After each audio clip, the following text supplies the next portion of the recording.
Everyone, welcome to नौका। Now previously I said कि आप लोगों को नेक्स्ट थ्योरी पोर्शन करना है, ठीक है। When two lines are parallel otherwise which are not parallel then one another line, ठीक है, one another line fall on that particular lines. So वहाँ पे टू डिस्टिंक्ट पॉइंट जो है उसमें वो इंटरसेक्ट करेगी, ठीक है। सो उसके लिए कुछ केसेस आपको गिवन होंगे। जो एंगल्स फॉर्म होते हैं आप लोगों को मैंने प्रीवियस लेक्चर में बताया था कि वहाँ पे 8 एंगल्स फॉर्म होते हैं फ्रॉम टू डिस्टिंक्ट पॉइंट्स, ठीक है। सो उसके बीच में क्या रिलेशन है उन सब के बारे में आपको देखना है, ठीक है। सो यहाँ पे parallel lines and transversal,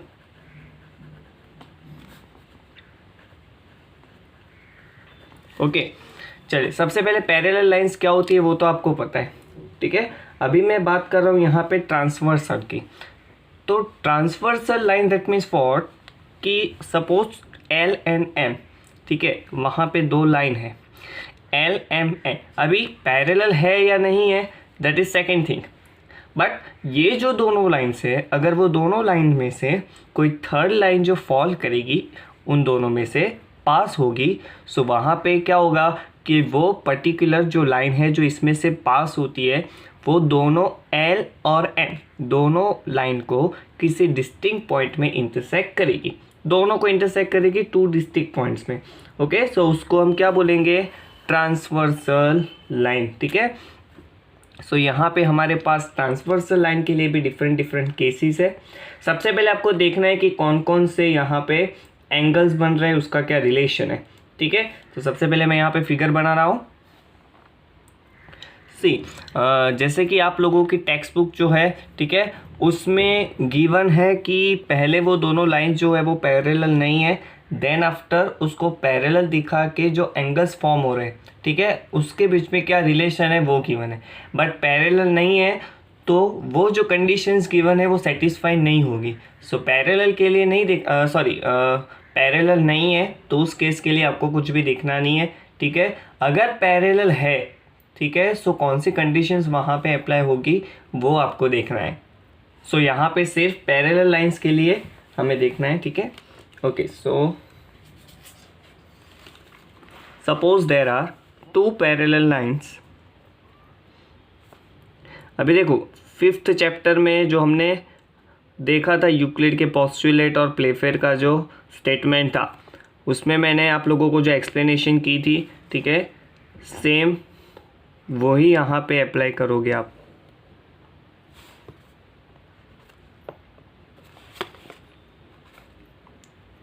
okay, so M and N two lines are parallel, ठीक है।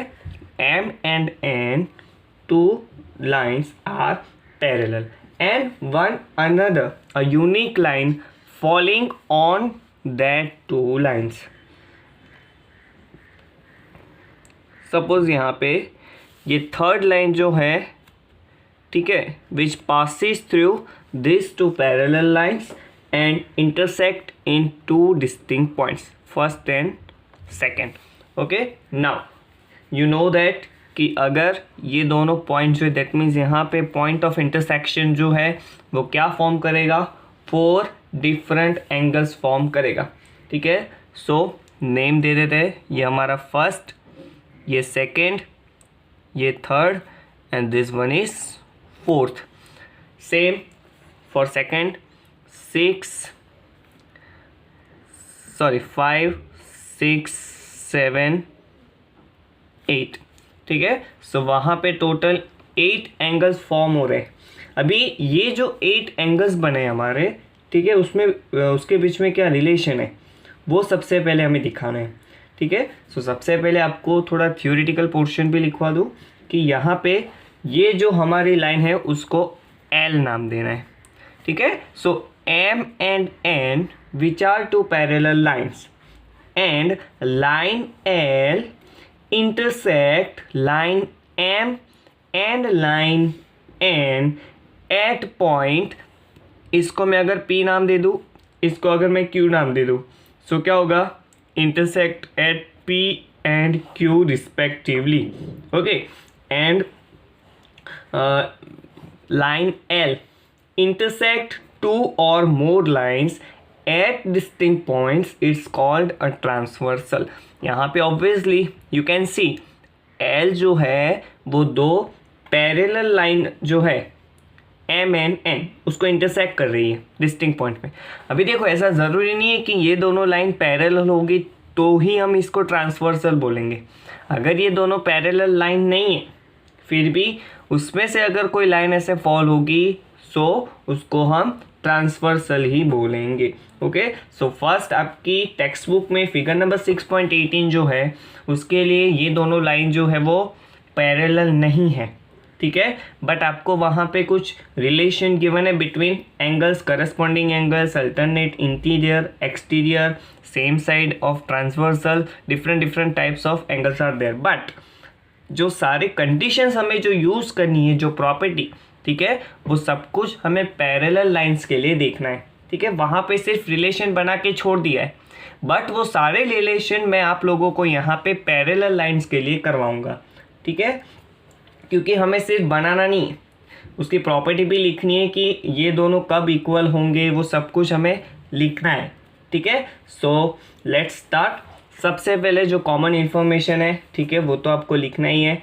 एल जो है that is transversal line and which intersect line M and N at two distinct points. अगर उसको नाम देना है तो पी क्यू ए बी जो भी है अपने हिसाब से आप देख सकते हो, ठीक है। Okay, so we know that first point जो है, ठीक है, फर्स्ट पॉइंट जो है विच फॉर्म्ड 4 एंगल्स, ठीक है, and similarly second distinct point जो है which forms also 4 different angles from that.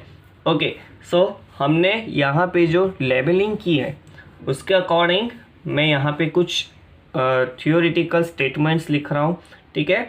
अभी देखो आपका यहाँ पे ये जो 2 लाइंस के अंदर ये जो 4 एंगल्स हैं 3, 4, 5, 6, ठीक है, 3, 4, 5, 6 जो एंगल है, ठीक है, वो इन दोनों लाइन के अंदर है। दैट मीन्स उसको हम इंटीरियर एंगल्स बोलेंगे। 2 और 1 बाहर की तरफ है, 7 एंड 8 भी बाहर की तरफ है। दैट मीन्स इन चारों के अलावा ये सारे जो बाकी के 4 एंगल्स जो है वो बाहर की तरफ है, सो उसको एक्सटीरियर बोलेंगे, और जो अंदर की तरफ है उसको इंटीरियर एंगल्स बोलेंगे। तो सबसे पहले आपको क्या लिखना है, angle 1, 2, 7 and 8 are exterior angles, while angle 3, 4, 5 and 6 are called interior angles. So here angle 1, angle 2, angle 3 and angle 4 are exterior angles.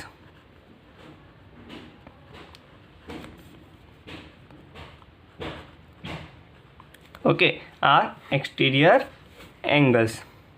And 3, 4, 5, 6, 3, 4, 5, 6 and angle 1, 2, 8, 7 है, मैंने यहाँ पे 3, 4 लिख दिया है, ठीक है, 1, 2, 8 and 7।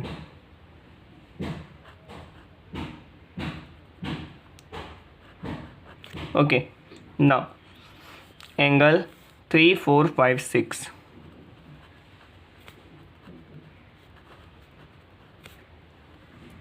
are interior angles.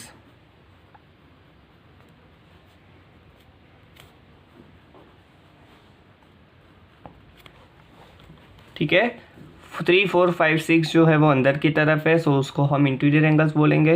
1, 2, 7, 8, 1, 2, 8, 7 या तो 1, 2, 7, 8 जो भी है, ठीक है, वो आउटर साइड है, सो उसको हम एक्सटीरियर एंगल्स बोलेंगे। ओके, चलिए ये हुई इंटीरियर एक्सटीरियर की बात। अभी आपको रिलेशंस बनाना है, ठीक है। सो आप लोग आई थिंक 7th या तो 8th स्टैंडर्ड में पढ़ चुके हो कि करस्पॉन्डिंग एंगल्स क्या होता है, अल्टरनेट एंगल्स क्या होता है, ठीक है, अल्टरनेट इंटीरियर क्या होता है, अल्टरनेट एक्सटीरियर क्या होता है, ठीक है। सो उसकी पेयर्स बनानी है। सो फर्स्ट पेयर बनाएंगे हम यहाँ पे फर्स्ट जो है वो करस्पॉन्डिंग एंगल्स की पेयर बनानी है आपको।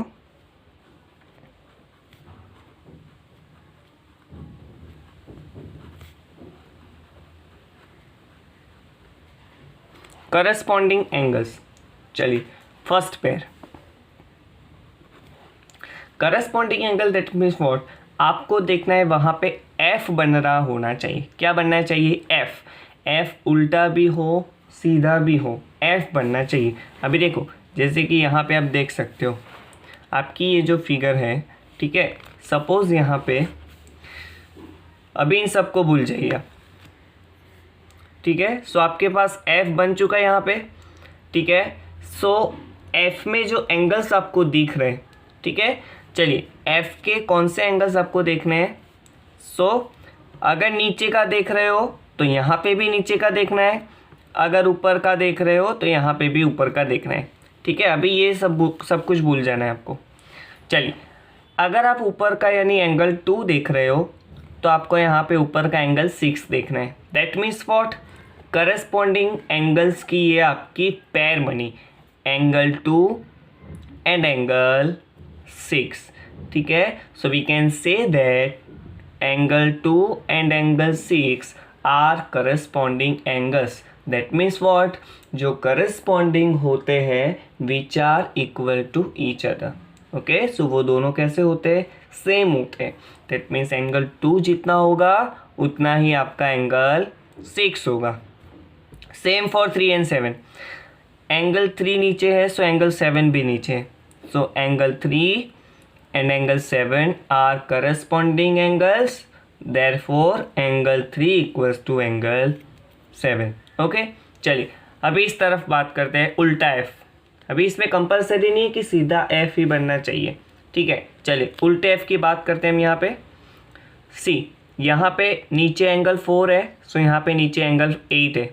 सो 4 and 8 are again corresponding angles. Similarly angle 1 and angle 5 are corresponding angles. वैसे यहाँ पे उल्टा भी तो एफ बन रहा है, ठीक है, यहाँ पे उल्टा एफ बन रहा है, ठीक है। That means 6 and 2 as I said before, and obviously यहाँ पे भी ऐसे बनेगा एफ, ठीक है। सो यहाँ पे 4 एफ ऐसे आपको बनाई होते दिख रहे। दैट मीन्स वहाँ पे आपको 4 पेयर्स ऑफ करस्पॉन्डिंग एंगल्स मिलेंगे, ठीक है। सो लिखते हैं सबसे पहले फर्स्ट पेयर क्या बनी हमारी। चलिए एंगल 1 इक्वल्स टू एंगल 5, यहाँ पे ऊपर का देखा है तो यहाँ पे भी ऊपर का ही एंगल आपको लिखना है। Okay, so angle 1 equals to angle 5 which is the first pair.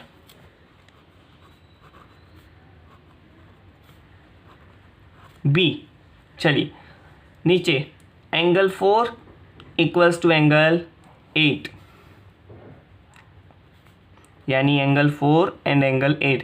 अभी देखो इसमें आपको इक्वालिटी की साइन नहीं लगानी है, सिर्फ आपको पेयर बनानी है, ठीक है।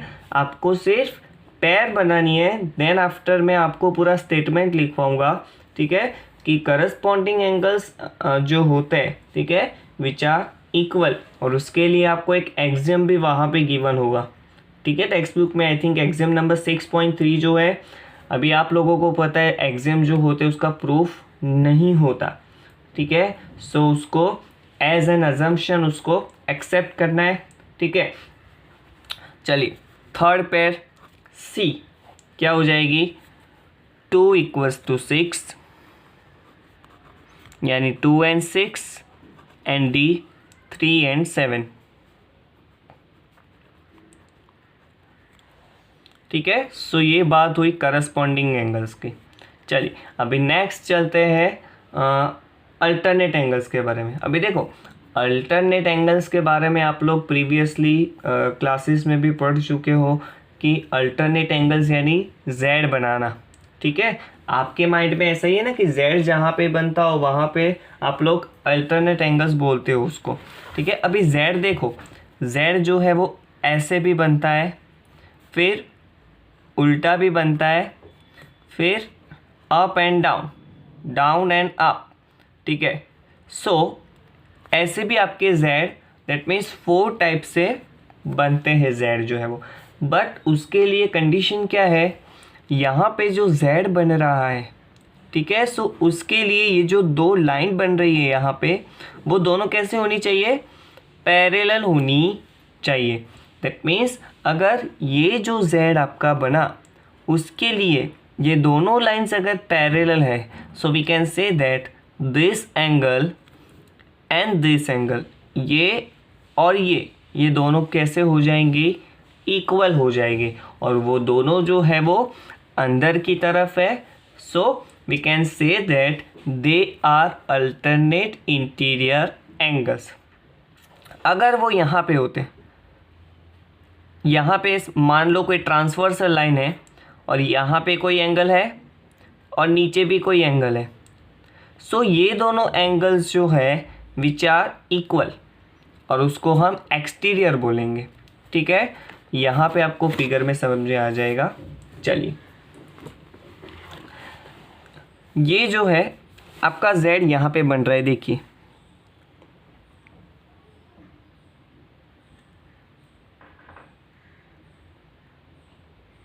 Okay. That means angle 4 and angle 6 वो आपके अल्टरनेट इंटीरियर एंगल्स हो जाएंगे, क्योंकि वो अंदर की तरफ है। अभी देखो 3 4 5 6 ये 4 एंगल्स जो है वो अंदर की तरफ है, सो वो इंटीरियर एंगल्स है।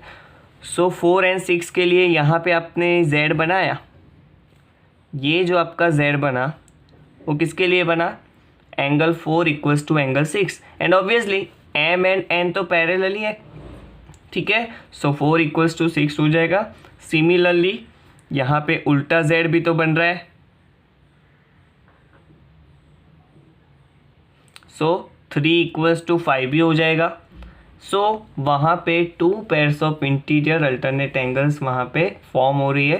First one is the angle 4 and angle 6, and second angle 3 equals to angle 5। अभी एक्सटीरियर की बात करते हैं। सो एक्सटीरियर में आप देख रहे हो यहाँ पे 1 जो है 1 इक्वल टू क्या हो जाएगा, 7 हो जाएगा, 1 इक्वल्स टू 7, और यहाँ पे 2 इक्वल्स टू 8 हो जाएगा, क्योंकि ये अल्टरनेट एंगल्स एक्सटीरियर की बात की गई है। ठीक है, सो ये पेयर्स जो है वो मैं यहाँ पे मेंशन कर रहा हूँ। चलिए, सो फर्स्ट पहले इंटीरियर की बात करते हैं, फिर एक्सटीरियर की बात करते हैं। Alternate interior angles. ठीक है, अल्टरनेट इंटीरियर एंगल्स। चलिए, फर्स्ट पेयर इंटीरियर की बात की गई है यहाँ पे। सो 3 इक्वल्स टू 5, यानी 3 and 5 is a first pair. So angle 3 and angle 5। Second pair क्या हो जाएगी, 4 इक्वल्स टू 6, यानी 4 and 6। So angle 4 and angle 6। Okay, चलिए अभी एक्सटीरियर की बात करते हैं हम।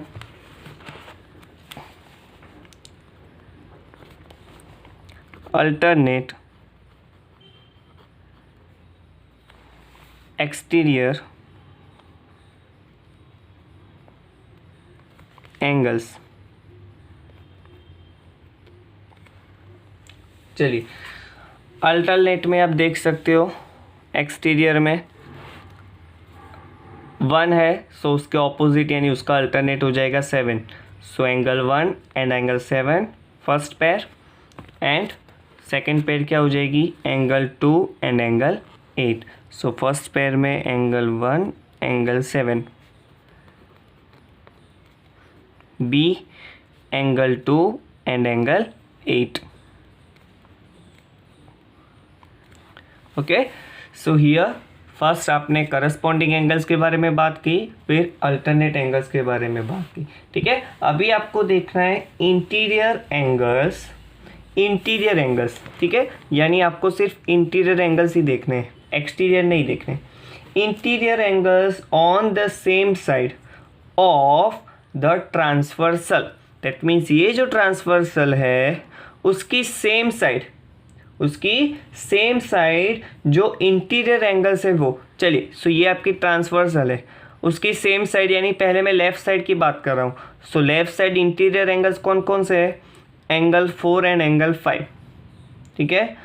एंड ऑब्वियसली राइट साइड की बात करूँ तो इंटीरियर कौन कौन से? Angle 3 and angle 6। So again वहाँ पे 2 पेयर्स फॉर्म हो रही है। First one is the angle 4 and angle 5 and second one is the angle 3 and angle 6। Okay, so fourth case जो है हमारा that is for transversal. Okay, so interior angles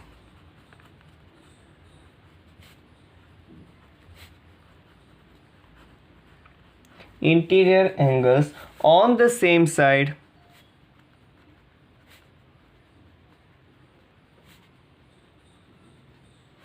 of transversal,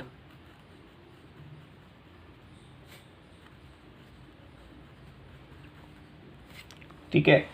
चलिए, सो first pair कौन सी बोली थी मैंने? Angle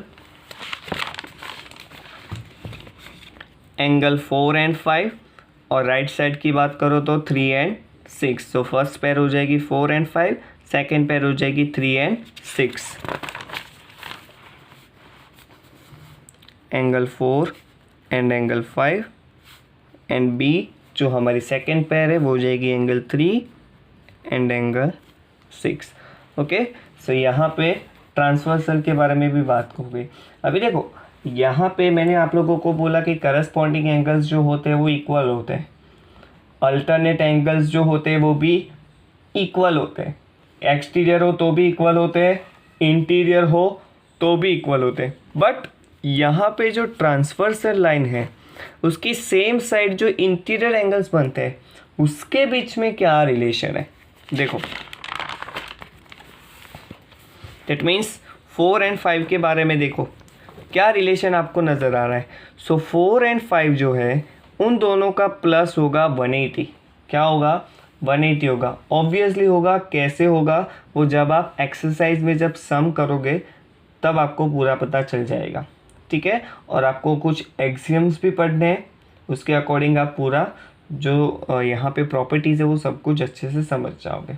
okay, and ऐसा है तो one more thing is that कि कोई एग्जाम्पल बाहर से ऐसा कुछ ले लेंगे जिससे आपका माइंड में पूरा क्लियर हो जाए कि एक्चुअली में क्या होता है relation.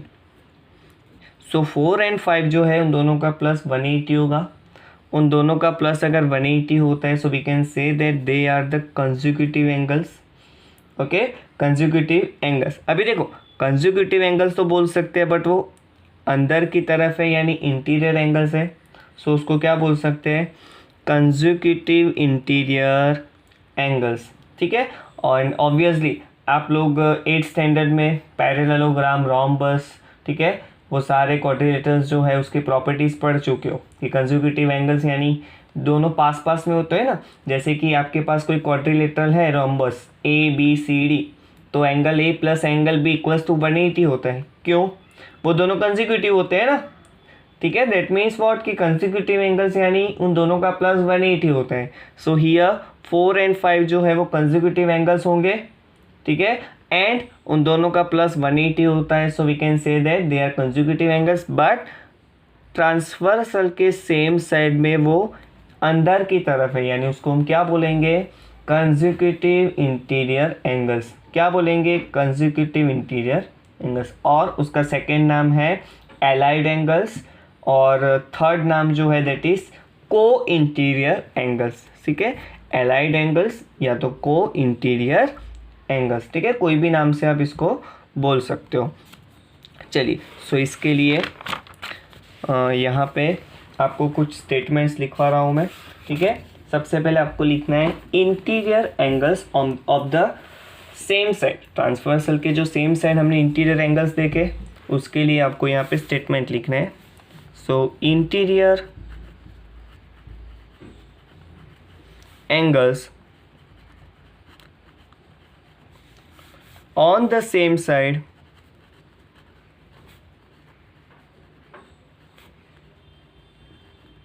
of the transversal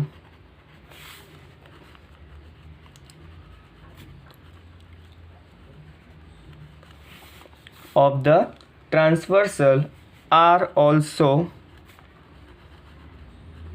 referred to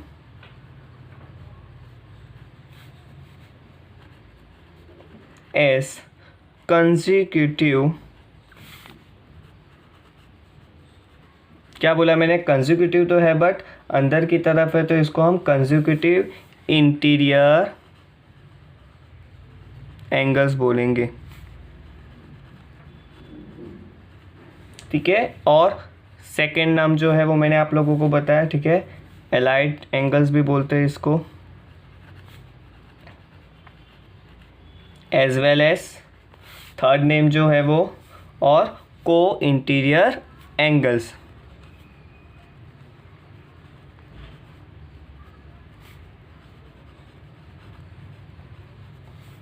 okay, so further many times क्या होता है कि we simplify use the words alternate angles for alternate interior angles. अभी यहाँ पे आपको जो दोनों पैर से उसके बारे में बोला है, ठीक है। यहाँ पे कॉमनली कंसेक्यूटिव एंगल्स जो नाम है वो ही यूज़ किया जाता है। कंसेक्यूटिव इंटीरियर अगर आप नहीं लिखते तो भी चलता है। जैसे कि अल्टरनेट एंगल्स की बात करूँ, सो अल्टरनेट इंटीरियर एंगल्स जो है उसको कॉमनली क्या लिखा जाता है, सिर्फ alternate angles simply. Okay, so यहाँ पे उसके बारे में भी रिलेशन मैं यहाँ पे बता दूँ आप लोगों को, ठीक है। करस्पॉन्डिंग एंगल्स क्या होते हैं,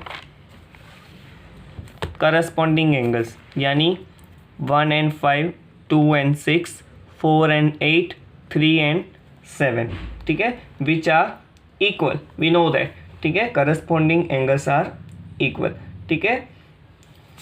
सो उसके लिए आपको वहाँ पे एक्सियम गिवन है, from that we can say that corresponding angles are equal. So first axiom number 6.3 जो है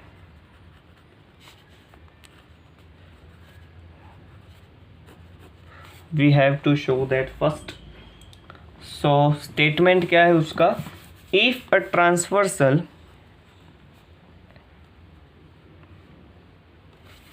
यहाँ पे 6.3 है, ठीक है, okay. If a transversal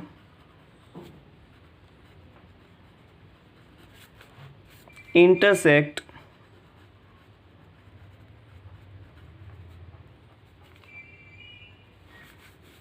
two parallel lines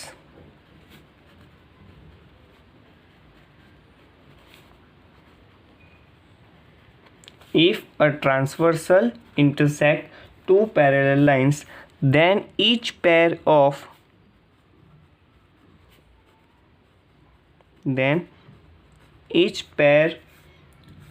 corresponding angles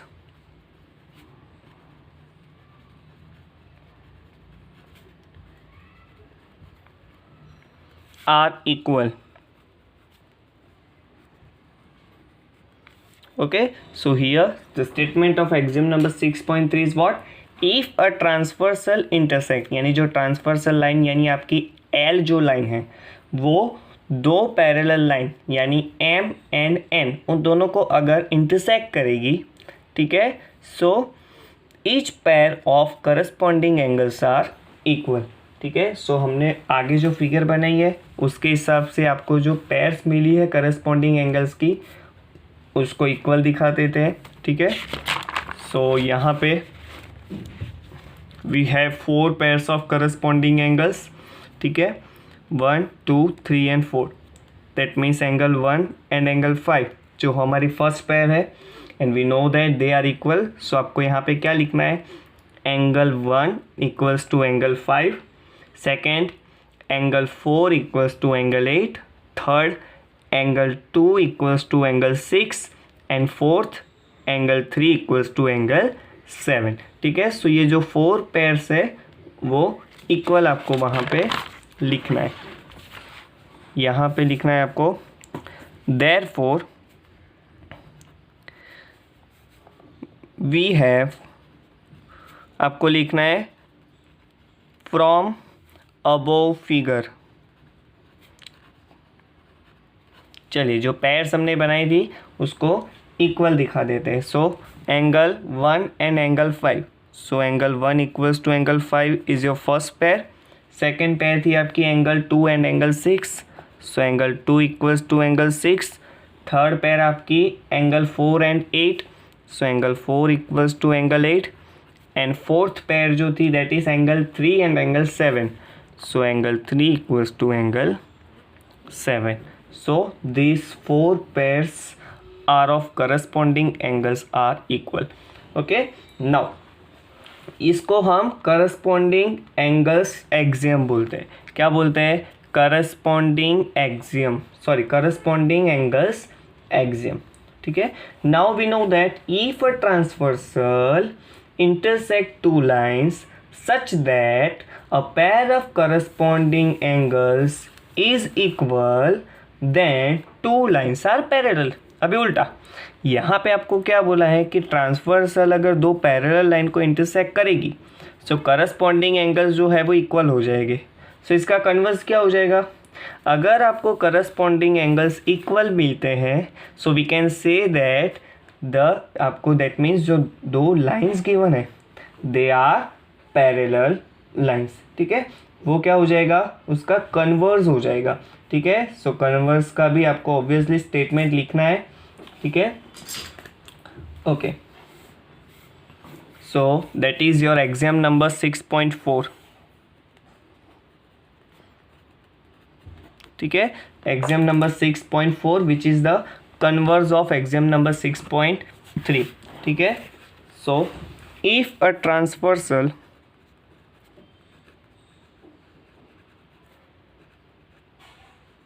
if a transversal intersect two lines such that, अभी देखो यहाँ पे टू पैरेलल लाइन नहीं लिखा है मैंने. अगर टू लाइंस को कोई ट्रांसवर्सल लाइन इंटरसेक्ट करेगी, ठीक है, so such that a pair of corresponding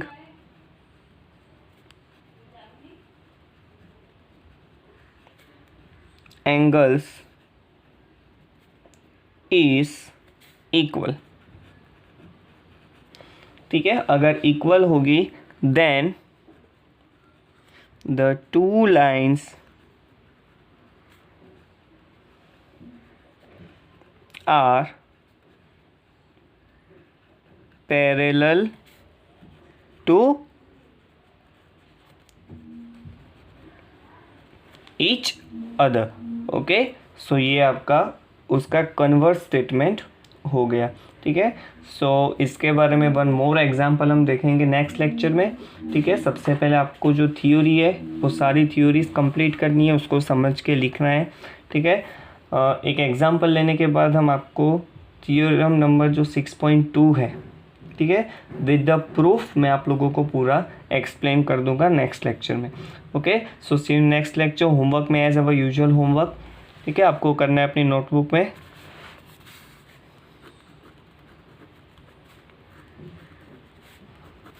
so see you next lecture. Till then goodbye and take care.